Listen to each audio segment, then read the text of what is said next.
بسم اللہ الرحمن الرحیم۔ السلام علیکم ورحمۃ اللہ۔ محترم ناظرین، آدھی رات کو ایک چھوٹا بچہ اچانک بے چین ہو کر اٹھ بیٹھا اور اس کی آنکھوں سے نیند غائب ہو گئی۔ قریب ہی لیٹے ہوئے باپ نے جب اس کی یہ اضطرابی کیفیت محسوس کی تو فکر مندانہ لہجے میں پوچھنے لگا، بیٹا کیا بات ہے؟ کہیں درد ہو رہا ہے تو بتاؤ۔ بچے نے کہا، ابا جان ایسی کوئی بات نہیں، البتہ کل جمعرات ہے اور استاد صاحب پورے ہفتے کے اسباق کا امتحان لیں گے، لہٰذا مجھے یہ خوف کھائے جا رہا ہے کہ اگر استاد صاحب نے کسی غلطی پر پکڑ کر لی تو غصے میں آ کر اچھی طرح پٹائی کریں گے۔ بچے کی بات سن کر فکر آخرت کی وجہ سے باپ کے منہ سے بے اختیار ایک زوردار چیخ نکل گئی اور وہ اپنے نفس کو مخاطب کر کے روتے ہوئے کہنے لگا، ہائے افسوس، میری تو ساری زندگی ہی سرکشی اور اپنے رب کی نافرمانی میں گزر گئی۔ مجھے تو اس بچے کے مقابلے میں کہیں زیادہ اس دن کا ڈر اور خوف لاحق ہونا چاہیے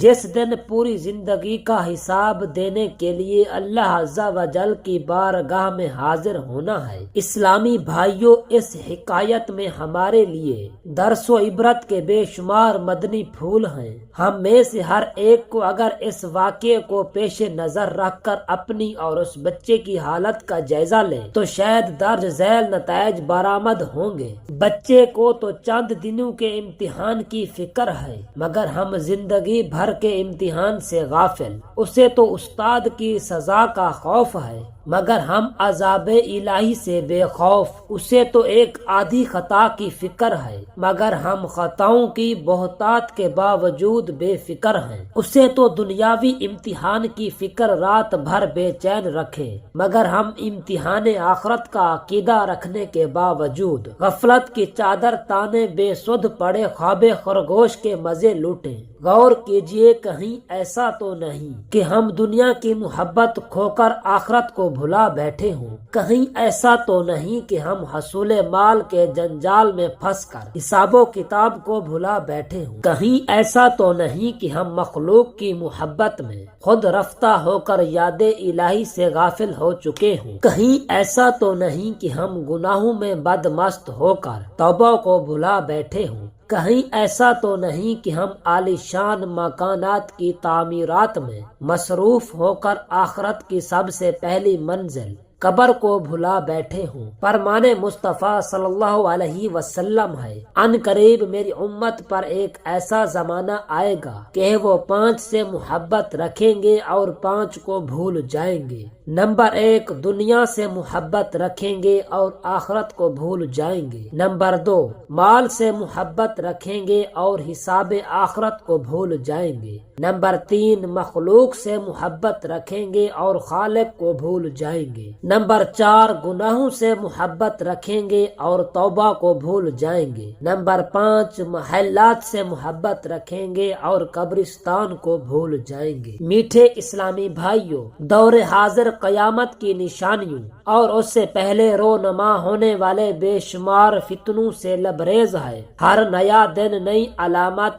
قیامت اور نت نئے فتنے کے ساتھ نمودار ہوتا ہے۔ یہ کتنی بڑی ستم ظریفی ہے کہ جس امت کے حقیقی خیر خواہ حضور نبی کریم رؤوف الرحیم صلی اللہ تعالی علیہ وسلم اپنی حیات زہری میں دور فتن کی ہولناکیوں کے بارے میں فکر مند رہا کرتے تھے کہ آزمائشوں، پریشانیوں اور فتنوں کے اس ہولناک زمانہ میں میری امت کہیں راہ رات سے برگشتہ یعنی بدظن نہ ہو جائے۔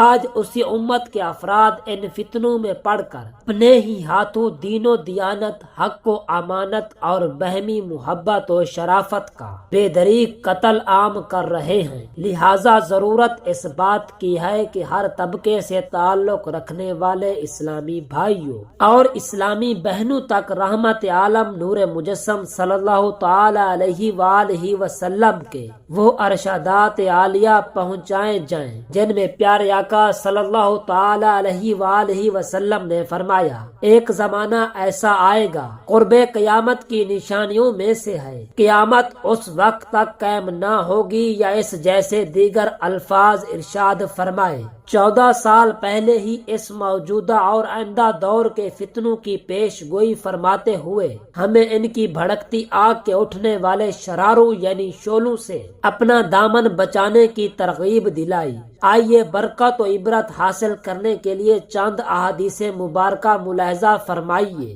نبی کریم صلی اللہ علیہ وسلم نے ارشاد فرمایا، لوگوں پر ایک ایسا زمانہ آئے گا کہ اس شخص کے سوا کسی دین والے کا دین محفوظ نہ رہے گا جو اپنے دین کو لے کر یعنی اس کی حفاظت کی خاطر ایک پہاڑ سے دوسرے پہاڑ اور ایک سوراخ یعنی غار سے دوسرے سوراخ کی طرف بھاگے۔ اس وقت معیشت کا حصول اللہ عز و جل کو ناراض کیے بغیر نہ ہوگا۔ جب یہ صورتحال ہوگی تو آدمی اپنے بیوی بچوں کے ہاتھوں ہلاکت میں پڑ جائے گا۔ اگر بیوی بچے نہ ہوں گے تو والدین کے ہاتھوں اس کی ہلاکت ہوگی، اور اگر والدین بھی نہ ہوں تو اس کی ہلاکت رشتہ داروں یا پڑوسیوں کے ہاتھوں ہوگی۔ صحابہ کرام علیہم الرضوان نے عرض کی، یا رسول اللہ صلی اللہ تعالی علیہ وآلہ وسلم یہ کیسے ہوگا؟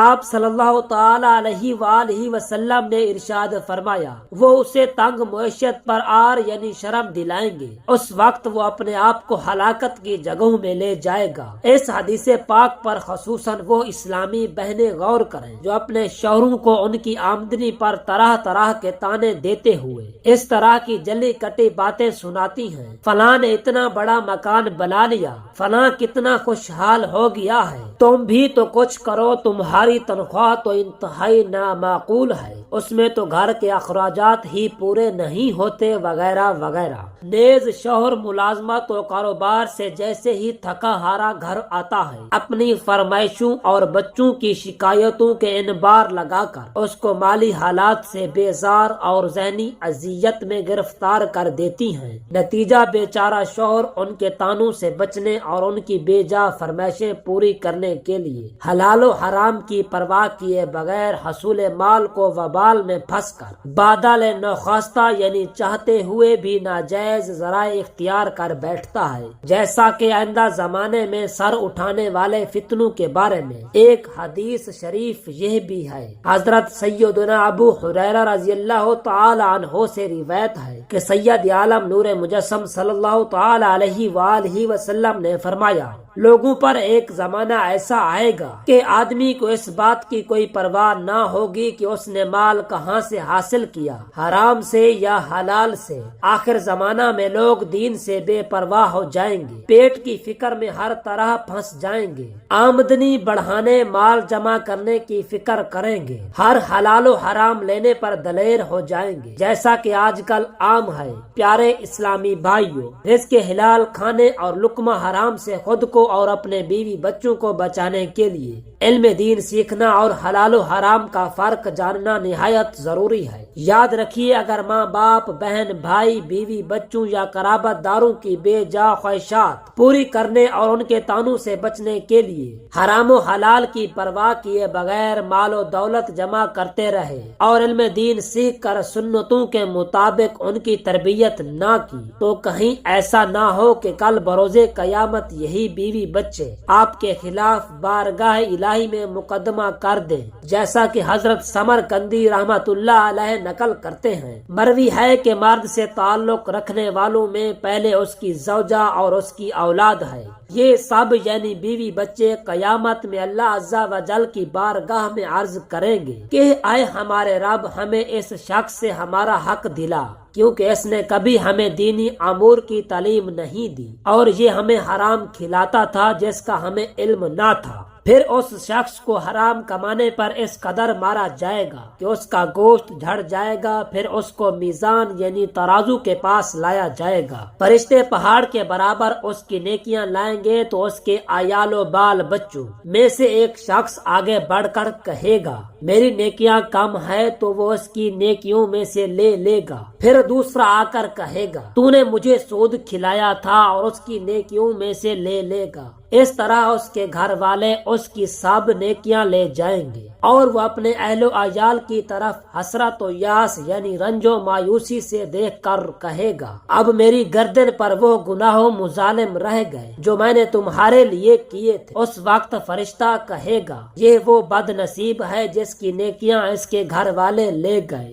اور یہ ان کی وجہ سے جہنم میں چلا گیا۔ محترم ناظرین، غور کیجئے اس شخص کی بد نصیبی کا کیا عالم ہوگا جس کی تمام نیکیاں اس کے اہل خانہ حاصل کر کے نجات پا جائیں اور وہ خود کلاش یعنی کنگال رہ جائے۔ لہذا موقع غنیمت جانتے ہوئے خواب غفلت سے بیدار ہو جائیے اور اللہ عز و جل اور اس کے پیارے حبیب صلی اللہ تعالی علیہ وسلم کی فرما برداری والے کاموں میں لگ جائیے۔ کہیں ایسا نہ ہو کہ نیکیاں کرنا ہمارے لیے دشوار سے دشوار ہوتا جائے، کیونکہ اللہ عز و جل کے محبوب صلی اللہ تعالی علیہ وسلم نے ایک ایسے وقت کی نشاندہی بھی فرمائی ہے جس میں سنت پر عمل کرنا، دین پر قائم رہنا اور اس راہ میں آنے والی تکالیف پر صبر کرنا بہت مشکل ہوگا۔ چنانچہ اس زمن میں فرامین مصطفیٰ صلی اللہ علیہ وسلم سنیے اور اپنے آپ کو قرآن سنت کا پابند بنانے کی کوشش کیجیے۔ دعا ہے کہ اللہ رب العزت ہمیں ان احادیث مبارکہ پر عمل کرنے کی توفیق عطا فرمائے اور ہمیں اپنے بیوی بچوں کو حلال رزق کھلانے کی توفیق عطا فرمائے۔ آمین ثم آمین۔